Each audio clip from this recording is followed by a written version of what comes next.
Setelah surat dikirim dan seluruh kota heboh, Abu Nawas tak ingin setengah-setengah, ia mulai latihan menjadi malaikat. Hal pertama yang ia pelajari, terbang. Ia naik ke atap rumah, mengenakan jubah putih panjang, dan membentangkan dua kain goni yang ia jahit jadi sayap.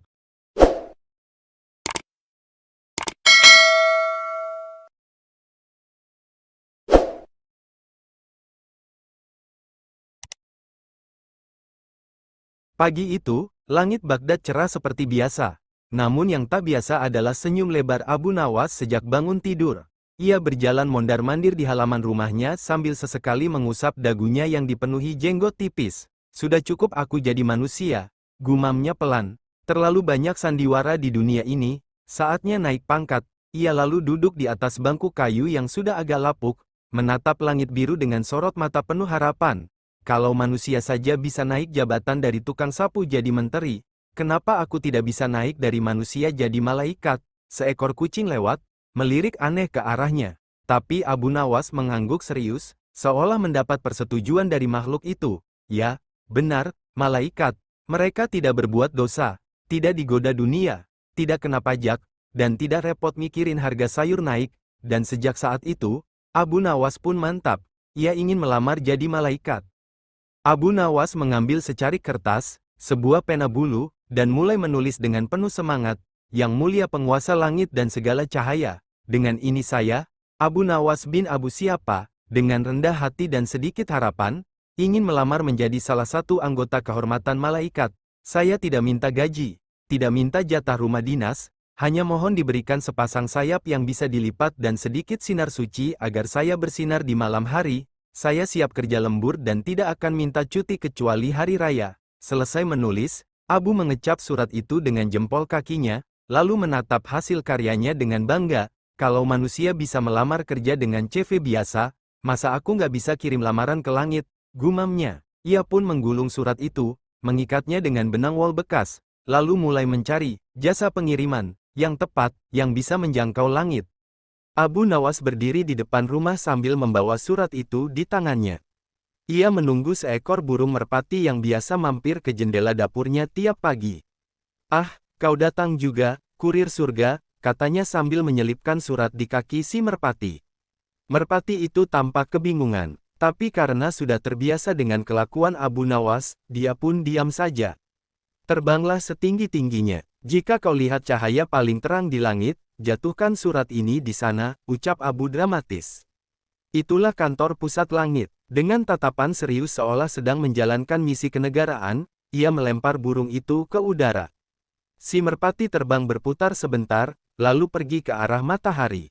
Abu melambai penuh harap. "Semoga langsung diterima dan tidak masuk spam surgawi," katanya sambil masuk rumah dan menyeduh teh.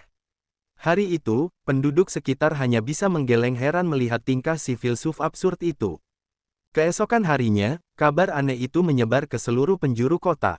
"Abu Nawas mau jadi malaikat?" tanya seorang tukang kayu sambil mengangkat alis.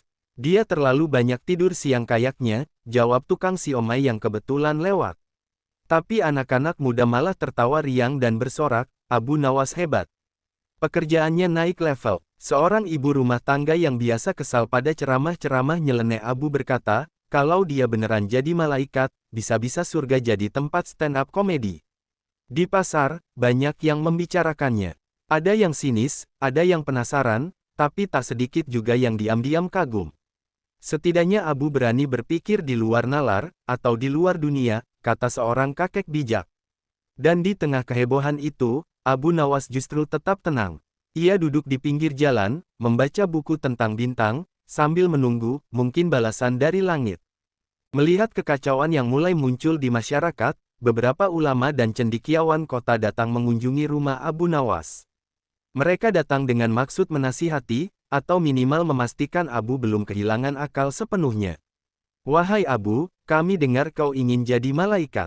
Apa maksudmu sebenarnya?" tanya salah satu ulama. Dengan senyum santai, Abu menjawab, "Bukankah setiap manusia ingin dekat dengan Tuhan?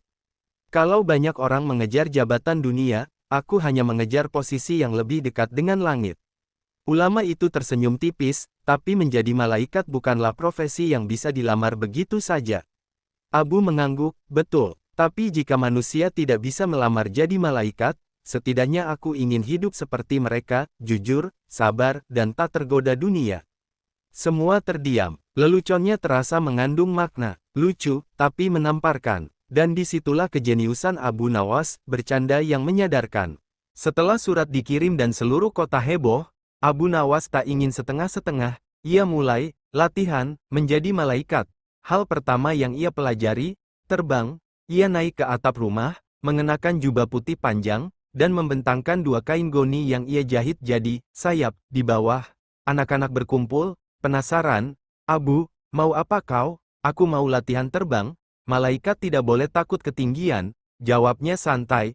Anak-anak saling menatap, ini akan seru. Abu Nawas menarik napas panjang, berteriak, dengan nama langit dan seluruh bintang, terbanglah aku, Abu Nawas. Ia melompat, dan bruk, ia jatuh menimpa tumpukan jerami dan seekor kambing. Kambing itu mengembik, lebih terkejut daripada sakit. Abu berdiri, merapikan jubahnya, lalu berkata, latihan pertama gagal. Tapi minimal aku sudah mencium aroma langit, dan bau kambing. Semua anak pun tertawa, sementara Abu duduk sambil menahan pinggangnya yang keseleo. Setelah gagal terbang, Abu Nawas menyadari bahwa penampilan juga penting. Mana ada malaikat pakai baju lusuh dan sandal jepit, katanya sambil membuka peti tua berisi kain-kain bekas. Ia menjahit jubah putih panjang dari spray bekas. Untuk hiasan, ia menaburkan bedak bayi ke rambut dan jenggotnya agar terlihat bercahaya. Di atas kepalanya, ia pasang lingkaran rotan kecil yang dicat emas, mahkota cahaya, katanya. Lalu ia berjalan keliling pasar, tampil percaya diri. Orang-orang melihatnya dengan campuran antara bingung, geli, dan kagum. Anak-anak menyambutnya sambil tertawa. Lihat, malaikat KW super. Abu menjawab, lebih baik jadi malaikat KW dengan niat asli, daripada manusia asli dengan niat KW. Tukang sayur yang mendengar itu langsung menunduk. Mungkin karena kata-kata itu terlalu dekat dengan hatinya sendiri. Kegaduhan Abu Nawas akhirnya sampai ke telinga Raja Baghdad. Dengan penasaran, sang raja memanggilnya ke istana. Abu Nawas, apa benar kau ingin menjadi malaikat? Tanya raja. Benar, tuanku, jawab Abu dengan tenang. Saya sudah lelah hidup di dunia yang penuh tipu daya. Raja tertawa kecil. Dan kau pikir surga akan menerimamu begitu saja? Abu menjawab cepat. Kalau dunia saja menerima penjahat sebagai pemimpin, masa surga tidak bisa menerima orang yang sekadar punya niat baik? Para menteri terdiam, kena sentil. Raja mengangguk pelan, lalu tersenyum. Kau memang pandai bicara, Abu. Tapi bicara tidak cukup. Harus ada bukti. Silakan uji saya, tuanku, kata Abu mantap, asal tidak disuruh mencabut nyawa. Karena itu bukan ranah saya. Itu tugas malaikat senior. Raja mengangguk dan memutuskan untuk menguji Abu Nawas. Kalau kau ingin jadi malaikat, buktikan bahwa kau bisa bersikap seperti mereka. Abu mengangguk, siap menerima tantangan. Baiklah, kata raja. Ujian pertama, kau harus sabar menghadapi 10 orang yang menghina dan mencelamu hari ini, tanpa membalas sedikit pun. Abu tertawa, itu mudah. Aku sudah menikah, tuanku. Aku ahli dalam kesabaran. Seketika seluruh istana tertawa, bahkan ratu di balkon tersenyum geli. Keesokan harinya, Abu Nawas mendatangi pasar dan berpura-pura berbuat salah. Ia salah hitung kembalian, menjatuhkan barang, dan mengganggu jualan orang. Cacian berdatangan, tapi Abu hanya tersenyum, menunduk, dan berkata, terima kasih, dosamu sedang berpindah ke aku. Orang-orang malah makin bingung. Beberapa justru jadi malu sendiri, karena disadarkan tanpa marah, dan itulah siasat Abu. Ujian selanjutnya datang 3 hari kemudian. Raja memanggilnya lagi. Abu, ujian kedua, jujurlah dalam segala hal, meskipun menyakitkan, kata sang raja. Tanpa ragu, Abu menjawab, saya sudah siap. Jujur adalah keindahan paling menakutkan di dunia ini. Raja tersenyum, lalu bertanya, menurutmu, bagaimana cara kerjaku sebagai pemimpin? Semua yang hadir menahan napas. Abu Nawas menatap mata raja dan berkata, tuanku memimpin dengan gaya yang memesona. Seperti pelaut yang tak pernah tahu arah angin, tapi tetap meyakinkan penumpangnya bahwa mereka akan sampai. Raja terdiam. Beberapa menteri tersenyum kecut. Namun raja tertawa keras, aku tidak tahu apakah kau menghina atau memuji, Abu. Abu menjawab, itu tergantung siapa yang merasa. Dan sekali lagi, Abu Nawas lolos ujian, dengan kejujuran yang dibalut humor dan sindiran tajam. Suatu malam, setelah 2 ujian berat, Abu Nawas tertidur dengan kelelahan. Tapi dalam tidurnya, ia justru melihat pemandangan yang lebih aneh daripada biasanya, sebuah bursa lamaran malaikat di awan, ada ratusan orang antre, masing-masing membawa berkas, sertifikat amal, bahkan surat rekomendasi dari ustaz terkenal. Namun Abu segera menyadari sesuatu yang janggal, banyak dari mereka berdandan berlebihan, ada yang pakai bulu ayam tempel di punggung, ada yang bawa senter besar biar kelihatan, bercahaya. Salah satu dari mereka bahkan menjual sayap bekas malaikat jatuh, seharga 50 dirham. Abu bertanya, bukankah malaikat sejati tak butuh kostum untuk bersinar? Penjual itu menjawab, di dunia ini, yang penting tampak suci, bukan benar-benar suci. Abu terdiam. Ia tersadar, niat manusia untuk menjadi malaikat sering terhenti di penampilan, bukan di perbuatan. Pagi berikutnya, saat Abu duduk di halaman rumahnya, seekor burung merpati datang. Tapi ini bukan merpati biasa, bulunya putih bersih, matanya berkilau seperti embun pagi, di kakinya terikat selembar daun zaitun dengan tulisan indah yang tak seperti tulisan manusia. Abu membacanya dengan penuh hikmat, lebih besar dari, Abu Nawas, kami terima niatmu. Tapi ketahuilah, kami mencari malaikat karena tugas, bukan karena niat mulia semata. Kau adalah manusia yang membuat manusia lain berpikir, tertawa, dan sadar. Maka tetaplah jadi manusia, tapi versi terbaik dari dirimu. Abu tertegun, ia menatap langit sambil bergumam, ternyata surga pun tahu aku ini pelawak. Tapi mungkin, pelawak yang dibutuhkan dunia. Dan ia tersenyum, lebih tulus dari sebelumnya. Sejak saat itu, Abu Nawas berhenti memakai jubah putih dan mahkota rotan, ia kembali ke pakaian lusuhnya yang biasa. Tapi ada yang berubah dalam caranya berbicara, ia kini lebih tenang, lebih lembut, dan lebih dalam. Suatu hari, ia berkumpul dengan para murid dan berkata, menjadi malaikat itu mulia. Tapi menjadi manusia yang tetap jujur di tengah dunia yang penuh dusta, itu jauh lebih sulit. Seorang pemuda bertanya, lalu apa tujuanmu sebenarnya? Abu menjawab, aku tidak ingin jadi malaikat sungguhan.